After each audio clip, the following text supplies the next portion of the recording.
just too stressful. Too real.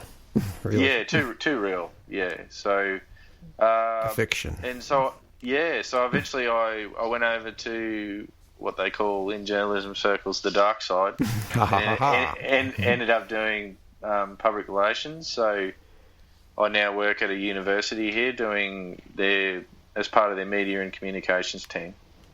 But he still writes. Yes, yeah. Yeah. Now you said you were writing on the side when you were a reporter. Mm-hmm. What was the first story you had published? Fictional story, I should say. First fictional story I had published was called Precious Blood, and it was a vampire story. So basically, a vampire goes into a church to confess his sins. So that story was published on a website. Short story? Yeah, short story.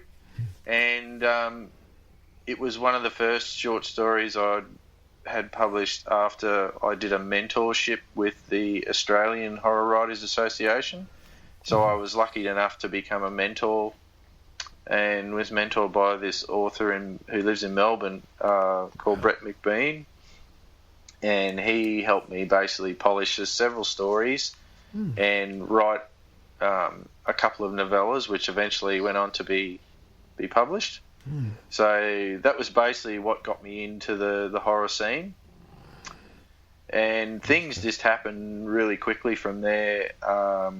The Australian Horror Writers Association had a magazine as well, like a fiction magazine that they brought out every few months. And they were looking for someone to draw like a comic book. And I met up with this guy online who also lived in Melbourne, and he wanted to do a vampire series with this magazine, and we ended up doing that, and it was like seven issues. It was called Allure of the Ancients, and it was just a really different take on the vampire mythology. And that series basically, it did fairly well, and it caught the eye of this guy Rocky Wood, who you would know as one of the authors of Witch Hunts. And he just emailed me out of the blue one day and said, "Hey, I just did a graphic novel with McFarlane Publishers in the States, and they want me to do another one." And I went, "Wow!" I just couldn't believe it. You know, this was. I read into this guy. Rocky Wood was like, what do you say? Seven degrees of separation from Kevin Bacon. Well, he was only like a few degrees separation from Stephen King. Really? You know, yeah, he'd met Stephen King. He'd written several non-fiction works about Stephen King, and yeah, it was like winning the lotto. Awesome. And I just went, "Oh, okay, sure. What do we do?" And he didn't have an idea at the time. So it took us a few months to sort of reach the idea of doing, or maybe we should do something on the history of the witch persecutions throughout history. And this was just a mammoth task. It took me about 14 months to draw a 200-page graphic novel. So I was doing this while I had little kids and full-time job. So it was long weekends and long nights of drawing. And Rocky, basically when he started the project, he told me that he had motor neurone disease, or ALS. Oh, no. And so he still worked on the book, but he got Lisa Morton to sort of co-write it with him, because he was just, you know, really feeling the rigours of the disease at the time. And it was just a fantastic experience all around between the three of us, bringing this project together. And the thing went on to win a Bram Stoker Award in 2013. So that was just absolutely amazing. And again, it just opened up so many more doors for me. I joined the Horror Writers Association, which is sort of the more worldwide one. And I just met all these fantastic authors. Rocky took me to the World Horror Convention in 2014. What was that? And like? that was just incredible. meeting everyone face to face that I'd sort of been liaising with on social networking, and again just opened up more opportunities for me with publishing and illustrating. So yeah, it's just been, the last 10 years has just been a whirlwind, really. Circling back on witch hunts. Yep. Did he have a finished manuscript and then hand it to you and say, all right, this is the way you should draw this? Or did he give you free rein? How does that process work? Well, he didn't really have much of a script at the start, but he wrote the first couple of chapters, and it was really detailed, and he'd done so much research, and so he was giving me Word documents which had links to various things in there, links to the clothing that people wore at the time, to help me out. And the script itself, though, was pretty bare bones. He did leave a lot of it up to my imagination. And then when Lisa came on, she did the same thing. So they both, Rocky and Lisa, basically took one half of the book each, I think. And yeah, so it was pretty detailed as far as the research side of things went, to help me basically draw certain scenes and people, how they were dressed, and other things like the torture implements that were used on people during medieval times, and so it was really great collaboration, really.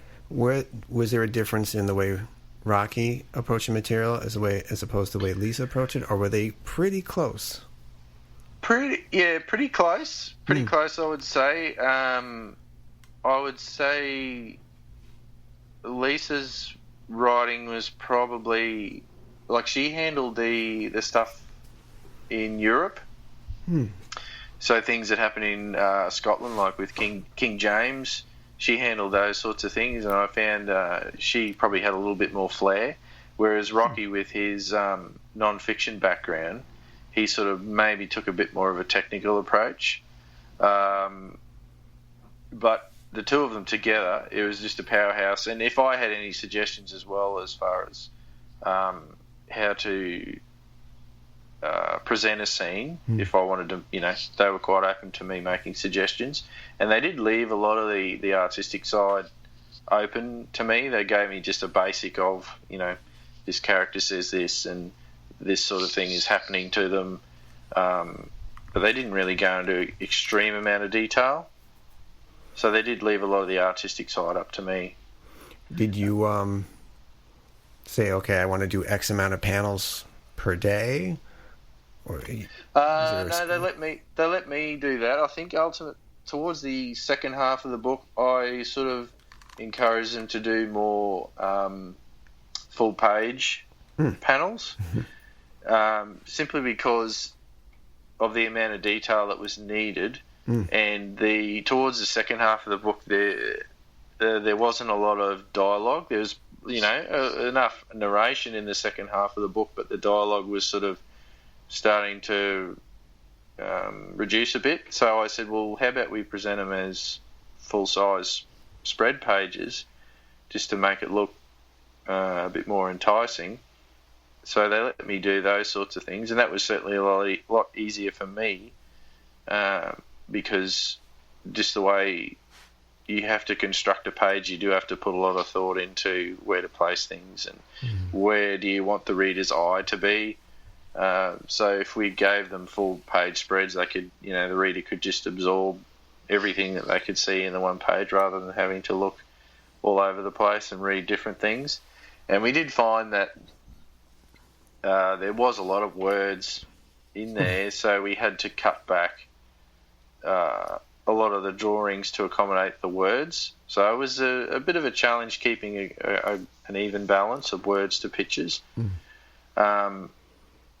But poor Lisa had to do all the typesetting herself. The publisher didn't really help us out with that. They gave us free rein to do whatever we wanted, and we thought they were going to do all the typesetting, but they basically told us, I think about halfway through, oh no, we're not doing that. You guys have to do that yourselves. So poor Lisa had to do most of that grunt work.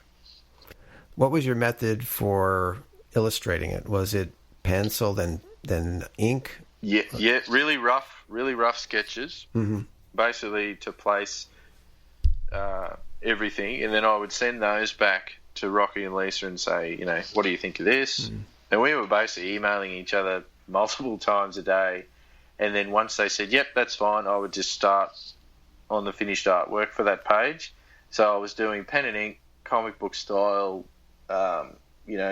shading, and then I'd come over with some more sort of rough shading to give it a real gritty sort of look, capture that, if it was a medieval period, I wanted it to look sort of dirty. And then, it was just a matter of sending the finished artwork from there straight to McFarlane through an FTP site. And, it worked. That worked just fine. And did they color it? No, it was only black and white. All black and white. Yeah, we decided to go with black and white early because Why? we just wanted it to have... Well, we just thought the subject matter just suited it. And because we thought that if we added colour, some of that grittiness might have been sort of washed out or lost in the final printing process. And we'd seen a lot of other graphic novels of a similar ilk that were black and white as well. Probably not as detailed as mine, but it just suited the medium. The medium suited the project, and Rocky and Lisa were really happy with it. I was happy with that process. I think if I had to colour it, it certainly would have, probably pushed the project out another 6 months. Probably. And McFarlane, they were very early on saying, we want this ready. We'll give you 12 months, and that's it. So, and I know a lot of other comic book artists produce stuff a lot faster than that, but I had to balance, everything else going on in my life with that work. So, but I think it turned out really good in the end, and it was very well received. The Bram Stoker Award. Yeah, and it was also picked up. It was also used as a textbook in a college in New Hampshire. We had a lecturer contact us, basically saying, he wants to use it as part of his history class. And we were pretty stoked about that as well. And we ended up, he sent us sort of all the assignments or bits of the assignments that the students had written about witch hunts. And we used that as sort of part of our promotional material. We compiled it all into a document that we put up on online, and we got some really great comments from people about the book. So, and I think the most controversial thing was when Facebook took our page down. Our book got caught up in. There was some outcry about, women being persecuted. And there was our book and another guy that we knew, his book called The Burning Times, that was sort of banned for 24 hours. And all mine, Rocky's and Lisa's Facebook accounts were all sort of locked out. Oh, my goodness. But thank goodness, our horror, and this just goes to show the strength of the horror community. We basically let a few people know that we'd been locked out, and I think within 24 hours there was such an outcry, and even some feminist groups basically contacted Facebook and said, you guys have made a mistake here. This wasn't our intention, and these books shouldn't certainly be caught up in this. So the graphic novel itself doesn't glorify what happened. It basically talks about the causes, and also highlights towards the second, and it's particularly in the second half of the book, how some of this stuff is still going on today in some parts of the world.